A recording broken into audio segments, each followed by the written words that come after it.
Pendant la digestion, la plupart des aliments que nous mangeons sont transformés en glucose, couramment dénommé glycémie. Le glucose circule dans le sang et sert d'aliment pour les cellules du corps. Mais les cellules ne peuvent pas absorber le glucose tout seul. Il faut tout d'abord qu'une hormone dénommée insuline, produite dans le pancréas, se lie à la surface des cellules. Dès lors, les cellules du corps sont activées et sont capables d'absorber le glucose. Ce processus ramène à la normale le taux de sucre dans le sang. Le diabète sucré est une maladie qui affecte la capacité du corps à utiliser efficacement le glucose sanguin.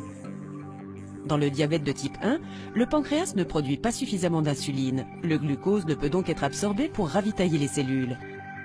Dans le diabète de type 2, l'insuline est sécrétée, mais elle ne fonctionne pas correctement et le glucose n'est pas absorbé régulièrement par les cellules.